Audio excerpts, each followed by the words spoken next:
Okay, the population I chose was single parents of multiple children. So this includes single parents who are primary caregivers to multiple children. And many of this population are low income, and that's because they lack an income earning partner or they're receiving little to no child support. Both of those things might play into it.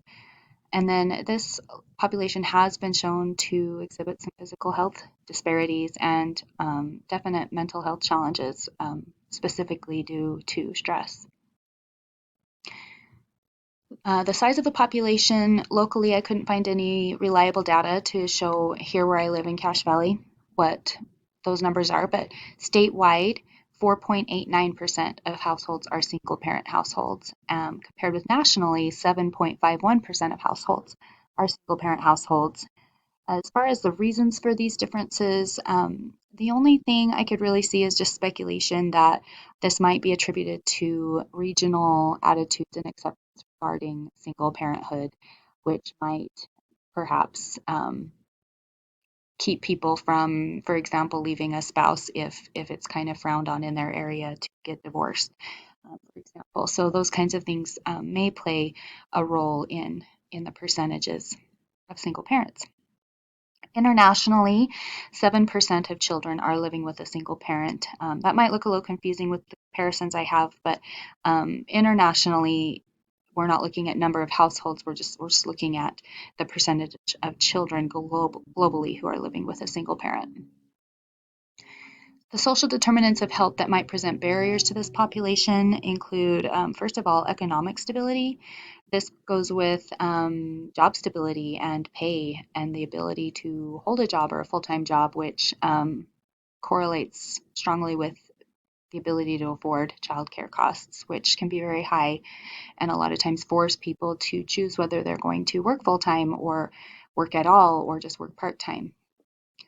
And then that kind of will affect, their economic stability, their income will affect where they're able to live, what kind of housing environment, the type of neighborhood, and which affects a lot of different things, their safety, their resources available, that kind of thing. The social and community context, I think, can present a barrier.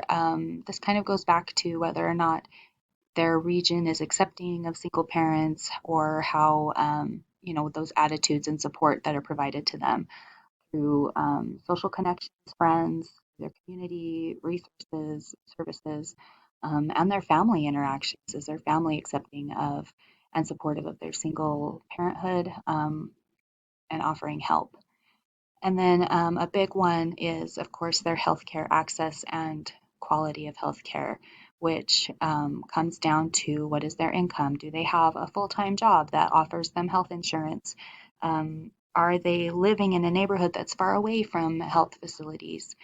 Are they working a lot? Do they have time between work and caring for their children to take care of themselves and get the health care that they need? Specific concerns for this population, a huge one I think is the rates of depression and anxiety. Single mothers report higher rates of depression and anxiety than their married counterparts. And then another one is just the lack of health insurance coverage that leads a lot of single parents to avoid seeking medical care. Paying out of pocket for doctor's visits, for treatments can be very expensive. And if they are unemployed or underemployed, only able to work part-time, for example, they may not have that health insurance coverage, and having that lower income will force them to choose where they spend their money. And most of the time, these single parents will not choose their own health. And then even of those who are working full-time, 11% of single mothers full-time employed do not have health insurance coverage. So again, having to make those choices of where they spend their money and a lot of times neglecting themselves. A root cause to all of these problems, I thought, was the high cost of childcare. Having to contribute a large portion of your paycheck to childcare just so that you're able to work really forces parents to choose whether they're going to work more hours or work less hours and be with their children more. Working less hours, of course, will lead to the lack of insurance coverage, which will lead to less access to services where they don't want to spend their money out of pocket as much for that. And of course, not getting that healthcare regular treatment can result in a lot of different health disparities, physical and mental health problems. The needs, according to Maslow's hierarchy of needs, that I feel would most often be met in this population. Of course, this would vary depending on the individuals and what kind of income, resources, etc. But I feel like most often their physiological needs will probably be met. Safety needs, most likely, unless they're living in a very unsafe neighborhood or situation. Um, and then the needs that are likely to be unmet would be that love and belonging and self-esteem and self-actualization. Going back again to are they receiving that social community family support in their situation? To receive that, to have that need met of love and belonging specifically. And we look at the higher rates of depression and anxiety in this population, and we see that probably that need is not being met as often as it could be. And then I think, of course, this would lead to a lower functional level and poorer health outcomes overall. As far as a higher risk of communicable diseases or infections, there really isn't any research specifically to the single parents. There is some research regarding, children of single parents, but not as much with communicable disease. However, finding in this population that parents are not taking care of their own health, I have an example here that single fathers have a much lower intake of fruits and vegetables than their married counterparts, for example. And so, not taking care of themselves and the high levels of stress can just put their immune system, um, can compromise it a little bit and probably could potentially increase their risk of contracting an infectious disease. So, of course, we want to encourage healthy practices, boost immune systems, and teaching good hygiene practices to try to help lower that risk of contracting disease. As far as non-communicable diseases and infections, we're looking at chronic health problems overall, and there is a higher risk in this population. Single parents do have a higher risk of chronic health problems as they age, particularly if they are single parents for longer than 8 years. And so, again, we're looking at those increased levels of stress and the effects that they're having on the bodies and a lengthier amount of time that they are neglecting their personal health.